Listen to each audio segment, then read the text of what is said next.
Welcome to r/Am I the Butthole, where OP discovers that she's a descendant of incest. Am I the butthole for saying my cousin's intellectual disability is probably because of the incest? That's a crazy title. I'm a 21-year-old woman, and my parents had a get-together lunch among close family members last Sunday. Me and my cousins were adding wedding dates from the piling invites to the calendars to make sure we don't miss any. I was joking about never understanding the familial ties in our native language, as I was used to learning those words in English. My grandma, through my mother, was joking about how I'm being too Western and was helping me connect how I was related to the people in the invitations. 4 invites later, I asked my dad how the father of the bride in the invitation was related to him. He said that he was his cousin, and I should have stopped there, but did I? No. I was bored, so I asked him in more detail. He said, well, the bride's grandfather and the groom's mother are siblings. He paused and added,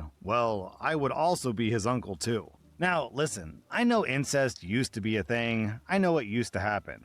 I didn't know it happened in my family. So I grimaced and started laughing uncomfortably. My uncle started explaining more, seeing my disgust. Long story short, my grandfather is my grandmother's uncle. So my grandfather's dad and my grandmother's grandfather are the same person.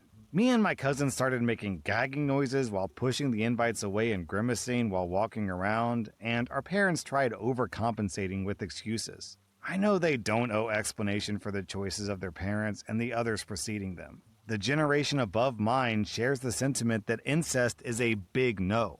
I don't know why they kept defending it, but yeah. Here's where I said something messed up. I asked my dad if he realizes that his grandfather and his mother's grandfather are the same person. I added, you know children born from incest have higher chances of intellectual disabilities, right? My cousin added, explains why my brother has that. And I immediately started nodding and said exactly that. My cousin does have mental disabilities and is nonverbal. Both me and my cousin were screamed at and told to come back home later. I know it's messed up to say that, but me and my cousin were just getting more and more uncomfortable. We came back later and apologized, but my uncle and aunt refused to speak to me and my cousin. So, am I the butthole for saying that my cousin's intellectual disability is probably because of the incest? Yeah, OP, you're basically shaming people for something that they had nothing to do with. Your aunt and uncle and your parents and all them, they were just born. They had nothing to do with the incest that happened like 3 generations back. And then trashing on the disability is even worse. So I can kinda understand how you were shocked and grossed out, but your response to this was really crass. So I'm giving you 2.5 out of 5 buttholes.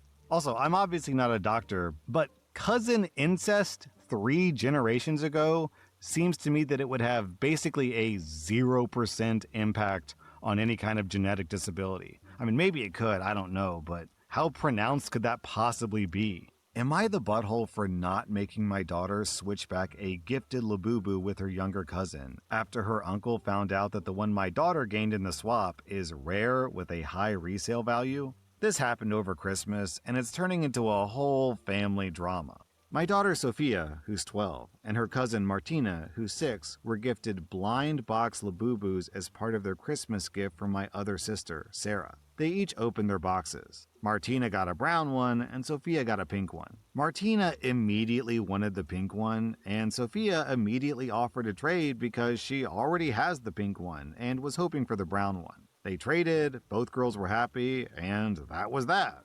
Or so I thought. Later, Martina's parents found out from talking to someone that the brown Labubu is apparently a rare secret version that can sell for like $250. Once they learned that, they called me and said the girls needed to switch back and that Sophia was to return the brown one immediately. They even wanted me to drive over with it then and there, despite the fact that they live an hour away and it was already 8 p.m. I asked if Martina actually wanted the brown one back. They said that wasn't the point. After some pushing back, Martina's dad, Jose, admitted that some other person was willing to pay him $225 for the brown one and give Martina the pink one that she wants. I said that I wouldn't force Sophia to swap the Labubus. From my perspective, both kids were happy with the trade and they got the Labubu they wanted. Sophia didn't pressure or manipulate Martina into switching. When I asked her, Sophia admitted she knew the brown one was rare, but when I asked how much they sell for, she said they're blind boxes so you can't buy the brown. They just make less of them. She didn't know that it was worth money. She's not a good liar, and she appeared to be telling the truth. Martina originally didn't want the brown one, and basically got upset when she saw that Sophia got pink. It feels like Martina's parents only want the brown one back because they can sell it and pocket money from it. Now they're upset with me and saying I'm being unfair and taking advantage of a 6-year-old. And Jose even called Sophia a manipulative B word, which I think is a reach when Sophia didn't know that it was worth a lot of money. She just knew that they were rare, that she already had the pink, and Martina was crying for the pink one. Sarah, who originally gifted the blind boxes in the first place, said that this is stupid parent drama and she's staying out of it and said that we can sort it out ourselves. So, am I the butthole for refusing to make my daughter give the brown Labubu back? Okay, to me, the thing that sticks out is OP seems really wrapped up about the Labubu thing and not about the manipulative B word comment. Calling someone else's young daughter a manipulative B word is fighting words. My daughter right now is 4, and actually this weekend I'm going to a 5-year-old birthday party with one of her classmates. If I had the choices between option A, call one of her classmates a manipulative B word in front of the parents, or option B, cough up $250, I would immediately cough up the $250 because the first one is so much worse than the second one. So I don't really understand why OP isn't flipping a lid over that comment. That is way out of line. And then, man, this gets worse the more I think about it. This guy wants to sell his daughter's Christmas present. That is super Grinchy behavior. I could sort of understand it if he wants to, have it and hold it, and then when she gets tired of it, maybe sell it like an old Pokemon card, a hollow rare Charizard. Once the kid gets tired of it, you can sell it on eBay and make a profit, I guess. But to immediately flip your 6-year-old daughter's toys for a profit is scummy. Yo, this guy sucks. OP, I'm giving you 0 out of 5 buttholes. I'm giving Jose 2 out of 5 buttholes. Oh, I want to be super clear when I was talking about flipping the kid's toys in the future, that money would go to the kid, not the parent in that situation, obviously. Am I the butthole for making my wife ride in the back seat because she couldn't stop distracting me? This happened over the holidays, and my wife is still upset with me over it. Our family went to visit my in-laws for New Year's. It's about a 3 to 4 hour drive. Mostly highway, but it takes us through 2 metro areas with pretty significant traffic. My wife, who's 37, gets nervous about driving in traffic, so I always drive when we visit her family. She also tends to get car sick on longer drives and needs to sit in the front seat to help ease it. She's tried taking Dramamine in the past, but she's had an allergic reaction to it, so she doesn't take it anymore. I love my wife with all my heart, but she is not good sitting shotgun. She makes huge reactions to any changes in traffic, grabbing the handle, putting her hand on the dash, gasping, telling me to watch out, etc. It's not like I'm an aggressive or risky driver. I've never gotten a speeding ticket or been in an accident. But if there's a car a half mile ahead of us that puts on their brakes, she freaks out and acts like we're all about to die. It's incredibly distracting. I've talked to her multiple times about how her reactions actually make it more difficult for me to concentrate on driving. But she says she can't control herself because she's nervous in traffic. On the way to her family's place, she sat up front with me and the traffic was pretty bad. Lots of slowdowns due to weather conditions, and in general just kinda slow going. But I've been driving in cold weather my whole life, and I know how to control my speed and give lots of extra space to any surrounding cars. I understand that you can't control anyone else on the road and that accidents happen, but I do everything in my control to keep my car and the people inside safe.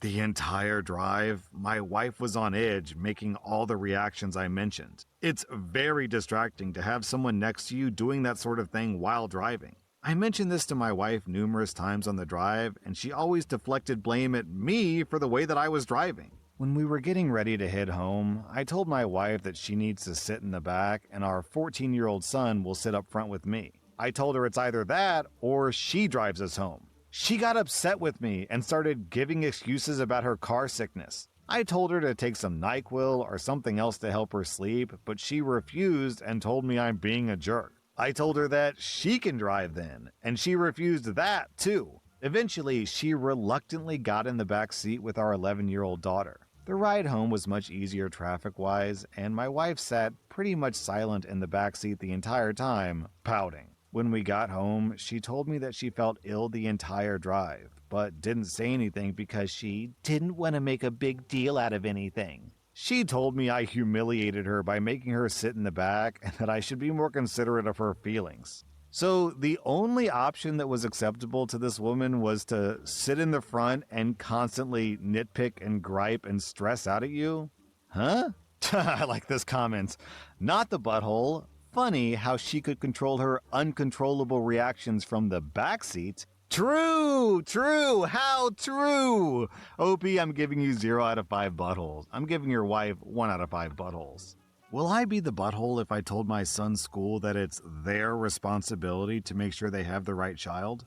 I have twin sons, age 11, who are not identical, but who do look similar. Their older sister looks pretty similar to them too. James is taller and slightly more slender in the face. Ben is more freckly and is noticeably paler. They have the same eye and hair color, but James has longer hair, and his is more wavy than Ben's. James tends to be very neat and tidy, while Ben is somehow always covered in ink or paint. In school, they're in uniform, so they're dressed identically. Both boys have permission to take medication in school due to seasonal allergies and eczema. I got an email over the holiday regarding the medication. It states that the instances of my twin boys being mixed up are not reducing because they look so similar, and the medical officer is concerned the wrong child will be given the wrong medication.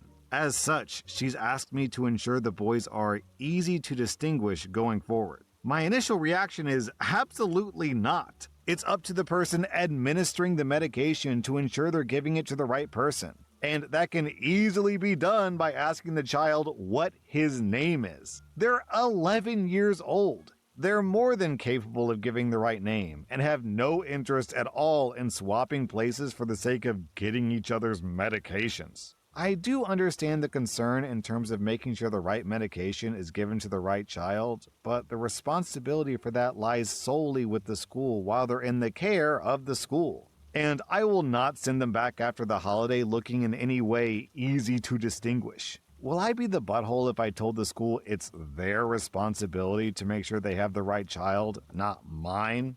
The top comment is something I thoroughly agree with from Tiefling Teeth. Not the butthole. Dear Medical Officer, thank you for your helpful suggestion. As requested, I've made my sons easily distinguishable by assigning them different names 11 years ago. Please feel free to ask each child their name before administering any medication. It is, of course, your responsibility to ensure you know to whom you're giving medication. Kind regards, OP. That was r/am I the Butthole, and if you like this content, check out my podcast where I publish the exact same episodes. Also, hit that subscribe button because I put out new Reddit videos every single day.